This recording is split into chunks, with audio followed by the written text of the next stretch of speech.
আমার জমি রেজিস্ট্রেশনের কাজে ম্যারেজ রেজিস্ট্রার অফিসে গেছি। ভুল করে বিবাহ নিবন্ধন বিভাগে চলে গেছি। সেখানে কয়েকটা দম্পতি বিয়ের কাগজপত্র করছে। ছেলে আমার পাশে দাঁড়িয়ে সবকিছু দেখছে। হঠাৎ একটা ফর্ম নিয়ে আমার দিকে এগিয়ে এলো। মা, এই ফর্মটা পূরণ করো। আমি দেখলাম এটা বিবাহ নিবন্ধনের ফর্ম।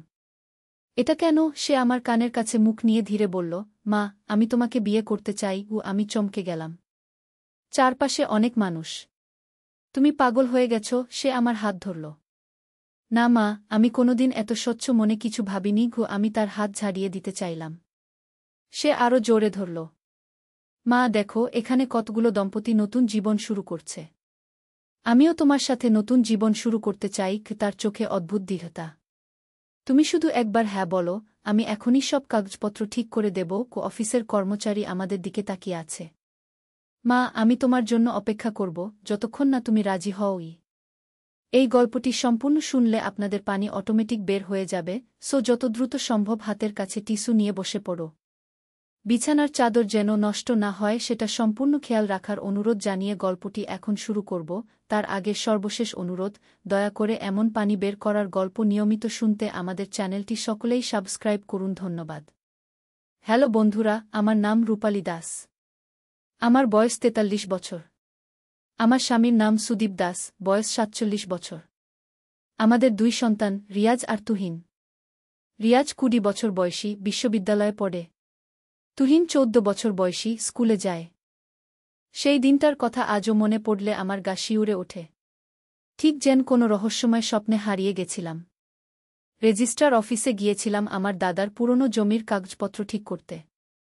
এত বছর পর সেই জমি বিক্রির কথা ভাবছি। কিন্তু গিয়ে দেখি ভুল তলায় চলে এসেছি, বিবাহ নিবন্ধন অফিসে। রিয়াজ আমার সাথে এসেছিল সাহায্য করার জন্য। সে খুবই মেধাবী ছেলে, সব রকম কাগজপত্রের ব্যাপারে আমার চেয়ে বেশি বুঝে। যখন বুঝলাম ভুল জায়গায় এসেছি, তখনই রিয়াজ সেই অদ্ভুত কাজটা করল। সেখানে অনেক তরুণ তরুণী এসেছিল বিয়ের কাগজপত্র করতে। কত স্বপ্ন, কত আশা নিয়ে তারা নতুন জীবন শুরু করতে চাচ্ছে। আমি দেখছিলাম এক জোড়ার দিকে। মেয়েটি খুব লজ্জা পাচ্ছিল, আর ছেলেটি তার হাত ধরে সান্ত্বনা দিচ্ছিল। ঠিক সেই মুহূর্তে রিয়াজ আমার কাছে এলো একটা ফর্ম নিয়ে। আমি ভাবলাম হয়তো জমির কাগজের কোনো ফর্ম। কিন্তু দেখলাম এটা বিবাহ নিবন্ধনের ফর্ম। আমি অবাক হয়ে জিজ্ঞেস করলাম, এটা কেন? রিয়াজ তখন আমার কানের কাছে মুখ নিয়ে ধীরে বলল, মা, আমি তোমাকে বিয়ে করতে চাই। আমার মাথায় যেন বজ্রপাত হল। চারপাশের সব শব্দ যেন বন্ধ হয়ে গেল। তুমি পাগল হয়ে গেছ, আমি ফিসফিস করে বললাম। কিন্তু রিয়াজ খুবই শান্ত ছিল। সে আমার হাত ধরল। না মা, আমি কোনোদিন এত স্বচ্ছ মনে কিছু ভাবিনি। গিয়ে আমি তার হাত ঝাড়িয়ে দিতে চাইলাম। কিন্তু সে আরও জোরে ধরল। মা দেখো, এখানে কতগুলো দম্পতি নতুন জীবন শুরু করছে। আমিও তোমার সাথে নতুন জীবন শুরু করতে চাই। তার চোখে এক অদ্ভুত দৃঢ়তা দেখলাম। এমন চোখ আমি আগে দেখিনি। যেন সে কোনো গভীর রহস্যের মধ্যে হারিয়ে গেছে। তুমি শুধু একবার হ্যাঁ বলো, আমি এখনই সব কাগজপত্র ঠিক করে দেব। তার কণ্ঠস্বর ছিল খুবই আবেগপ্রবণ। অফিসের কর্মচারীরা আমাদের দিকে তাকিয়েছিল। আমি লজ্জায় মরে যাচ্ছিলাম। রিয়াজ, তুমি কি বলছ? মানুষ কি ভাববে? কিন্তু রিয়াজ থামল না। মা, আমি তোমার জন্য অপেক্ষা করব যতক্ষণ না তুমি রাজি হওই।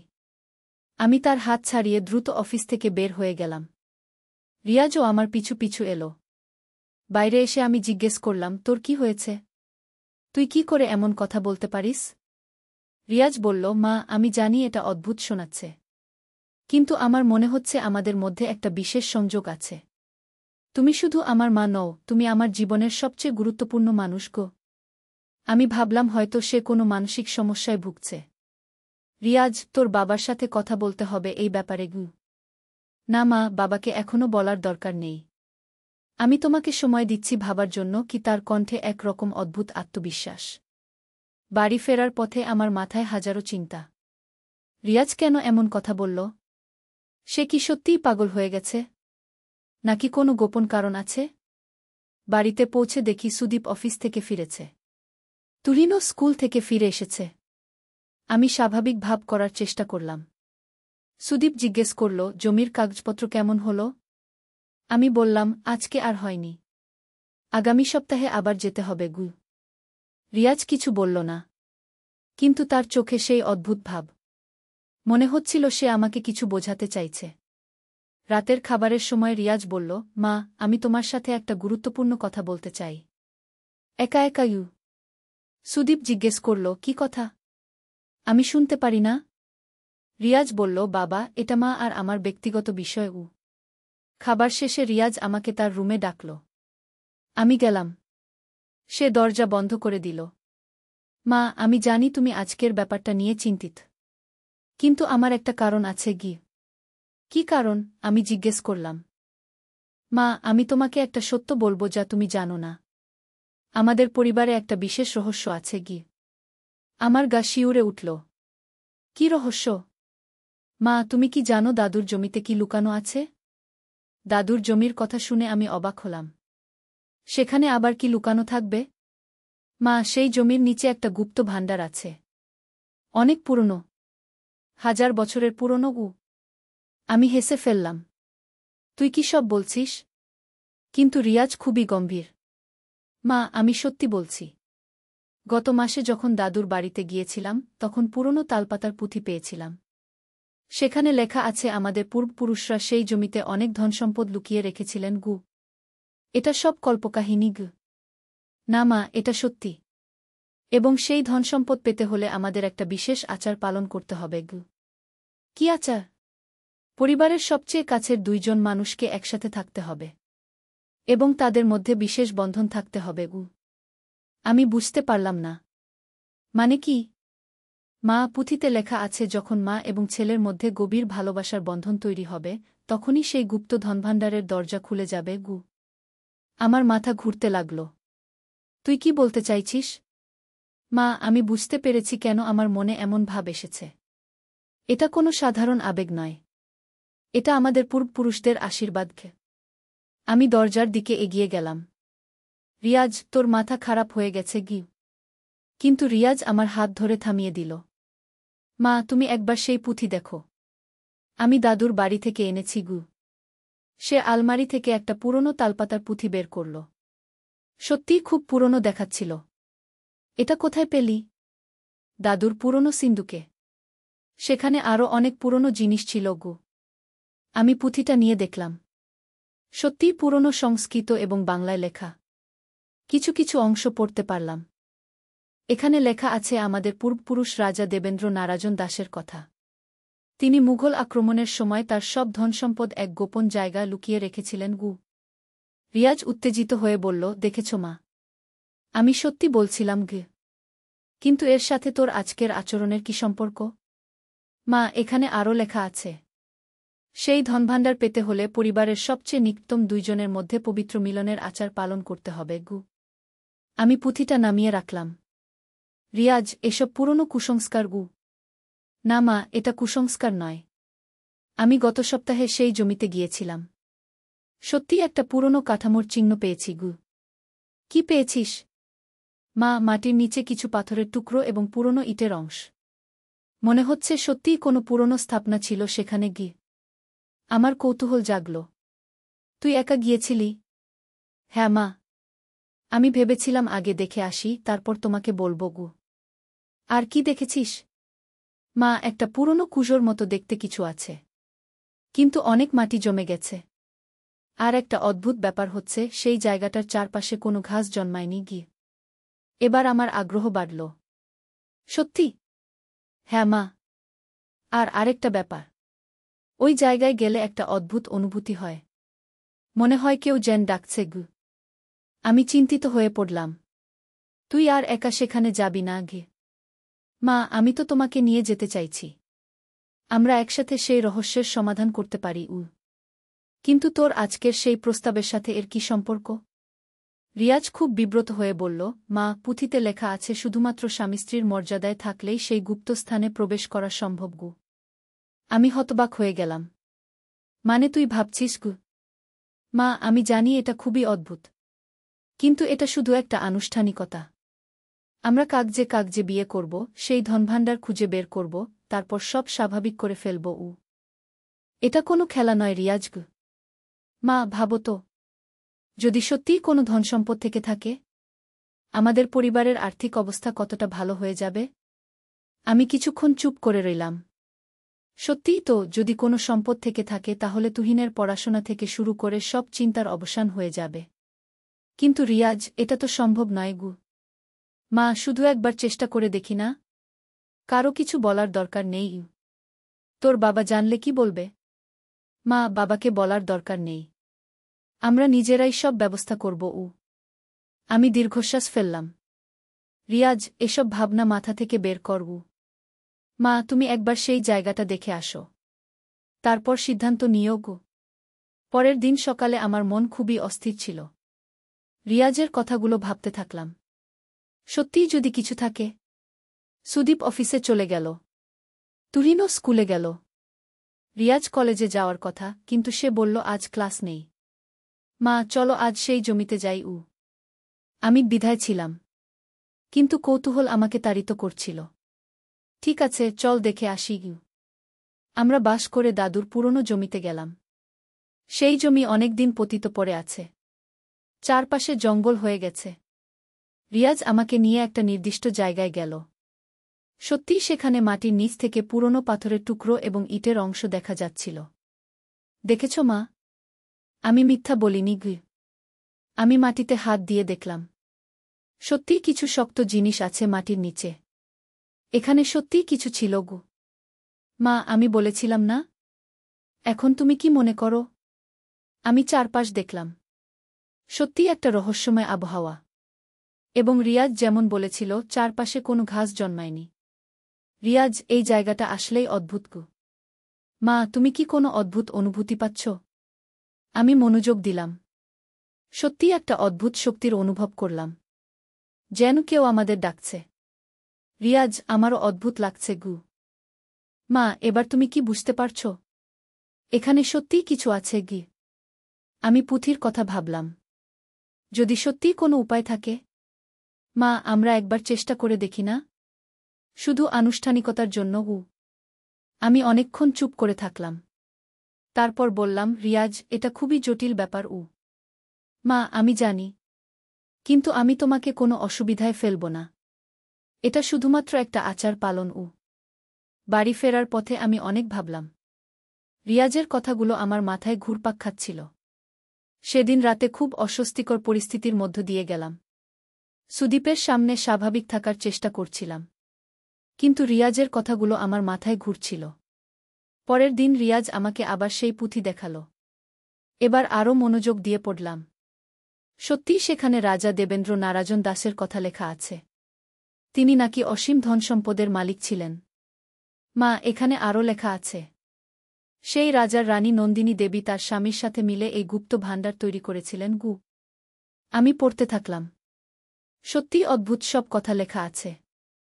রিয়াজ, এখানে লেখা আছে যে এই আচার পালনের জন্য পূর্ণিমার রাত অপেক্ষা করতে হবে গু। হ্যাঁ মা। আর শুধু 3 দিন বাকি পূর্ণিমায় গু। আমি আরও পড়লাম। এখানে লেখা আছে নির্দিষ্ট মন্ত্র উচ্চারণ করতে হবে গে। মা, সেই মন্ত্র পুঁথিতে দেওয়া আছে। আমি ইতিমধ্যে মুখস্থ করে ফেলেছি গু। আমি রিয়াজের দিকে তাকালাম। তার মধ্যে এক অদ্ভুত পরিবর্তন দেখলাম। সে যেন আর আগের সেই ছেলে নেই। রিয়াজ, তুই কি সত্যিই এসব বিশ্বাস করিস? মা, আমি শুধু বিশ্বাস করি না, আমি জানি এটা সত্য। গত রাতে আমার স্বপ্নে রাজা দেবেন্দ্র নারায়ণ এসেছিলেন গু। আমার গা শিউরে উঠল। কি বলেছিল? তিনি বলেছিলেন আমাদের পরিবারে অনেক দুঃখকষ্ট আসবে যদি আমরা এই ধনভাণ্ডার উদ্ধার না করি। আমি ভীত হয়ে পড়লাম। কি রকম দুঃখকষ্ট? মা, তিনি বলেছিলেন বাবার চাকরি চলে যাবে। তুহিনের পড়াশোনায় সমস্যা হবে। আমাদের বাড়ি বিক্রি করতে হতে পারে গি। এই কথা শুনে আমার মনে একটা চাপ অনুভব করলাম। আমাদের আর্থিক অবস্থা সত্যিই খুব একটা ভালো নয়। কিন্তু রিয়াজ, এটা তো অন্ধবিশ্বাস গু। মা, অন্ধবিশ্বাস হলে আমি কি করে সেই জমিতে সত্যিকারের পুরনো কাঠামোর চিহ্ন পেলাম? আমি চুপ করে রইলাম। সত্যিই তো, সেই জায়গাটা অস্বাভাবিক ছিল। মা, তুমি একবার রাজি হয়ে যাও। আমি সব ব্যবস্থা করে দেব। পরের দিন আমি একা একা অনেক ভাবলাম। যদি সত্যিই কিছু থেকে থাকে। তুহিনের ভবিষ্যৎ নিয়ে চিন্তা করলাম। সুদীপের চাকরি নিয়েও দুশ্চিন্তা হচ্ছে কিছুদিন যাবৎ। সন্ধ্যায় রিয়াজ আমার কাছে এলো। মা, তুমি কি ভেবেছ? আমি দীর্ঘশ্বাস ফেললাম। রিয়াজ, আমি এখনও নিশ্চিত নই গি। মা, আমি তোমাকে আরও কিছু দেখাবো যা তোমার সন্দেহ দূর করে দেবে গু। সে আমাকে তার রুমে নিয়ে গেল। সেখানে ল্যাপটপে কিছু ছবি দেখাল। মা, আমি ইন্টারনেটে রিসার্চ করেছি। আমাদের এলাকা সত্যিই একসময় রাজা দেবেন্দ্র নারায়ণ দাসের রাজত্ব ছিল গু। ছবিগুলো দেখলাম। সত্যিই ঐতিহাসিক তথ্য আছে। এখানে দেখো মা, 1650 সালে মুঘলদের সাথে যুদ্ধে তিনি পরাজিত হন এবং তারপরই তিনি রহস্যজনকভাবে অন্তর্ধান হয়ে যান গু। আমি পড়তে থাকলাম। এখানে লেখা আছে তার অসংখ্য ধনরত্ন কোথায় গেল তা কেউ জানে না গে। দেখেছ মা? আমি সত্যি বলছিলাম গে। আমি আরও দেখলাম। সত্যিই অনেক তথ্য প্রমাণ আছে। রিয়াজ, এসব তথ্য দেখে মনে হচ্ছে সত্যিই কিছু রহস্য আছে গু। মা, এবার তুমি রাজি হবে? আমি অনেকক্ষণ ভাবলাম। তারপর বললাম, রিয়াজ, আমি একটা শর্তে রাজি। তার মুখ উজ্জ্বল হয়ে উঠল। কি শর্ত মা? আমরা শুধুমাত্র আনুষ্ঠানিকতার জন্য এটা করব। এর বাইরে কিছু নয় গ। হ্যাঁ মা, অবশ্যই। আমিও সেটাই চাই। এবং এই ব্যাপারে কাউকে কিছু বলা যাবে না গি। না মা, কাউকে বলবো না গি। তাহলে ঠিক আছে। আমরা একবার চেষ্টা করে দেখব। রিয়াজ খুশিতে আমার হাত ধরল। ধন্যবাদ মা। তুমি দেখবে আমরা সফল হব গু। পূর্ণিমার দিন এগিয়ে এলো। আমার মন খুবই অস্থির। কি করছি আমি? এটা কি ঠিক হচ্ছে? রিয়াজ সব প্রস্তুতি সেরে রেখেছিল। সে একটা পুরোহিত খুঁজে এনেছিল যে গোপনীয়তা বজায় রেখে কাজটা করবে। মা, সব ঠিক হয়ে গেছে। কাল রাতে আমরা সেই জায়গায় যাব। আমি নার্ভাস হয়ে পড়েছিলাম। রিয়াজ, আমার খুব ভয় লাগছে গু। মা, ভয়ের কিছু নেই। আমি তোমার সাথে আছি গু। পূর্ণিমার রাত। আমরা দুজনে চুপচাপ বাড়ি থেকে বের হলাম। সুদীপ আর তুহিন ঘুমিয়ে গেছে। সেই জমিতে পৌঁছে দেখি পুরোহিত ইতিমধ্যে এসে গেছেন। তিনি কিছু মন্ত্র পড়ছিলেন। মা, এসো। আমাদের নির্দিষ্ট জায়গায় দাঁড়াতে হবে গু। পূর্ণিমার চাঁদের আলোতে সব কিছু রহস্যময় লাগছিল। পুরোহিত আমাদের কিছু আচার পালন করতে বললেন। তোমরা দুজনে হাত ধরে এই বৃত্তের মধ্যে দাঁড়াও। আমি রিয়াজের হাত ধরলাম। খুব অদ্ভুত অনুভূতি হচ্ছিল। পুরোহিত মন্ত্র পড়তে শুরু করলেন। আর সেই মুহূর্তে মাটি কাঁপতে শুরু করল। মা, দেখো। কিছু হচ্ছে। সত্যিই মাটির নিচ থেকে একটা অদ্ভুত শব্দ আসছিল। আর হঠাৎ সেই জায়গাটা ভেঙে গেল। আরে, এটা কি? আমরা দেখলাম মাটির নিচে একটা গুপ্ত সিঁড়ি আছে। নিচে অন্ধকার। মা, আমরা সফল হয়েছি। সত্যিই গুপ্ত ভাণ্ডার আছে। পুরোহিত বললেন, এখন তোমাদের নিচে যেতে হবে। কিন্তু সাবধানে গু। আমরা টর্চলাইট নিয়ে সেই গুপ্ত সিঁড়ি দিয়ে নামলাম। নিচে একটা বড় কক্ষ। দেয়ালে পুরনো ছবি আর লেখা। মা, দেখো ওখানে। একদিকে অনেকগুলো পুরনো সিন্দুক।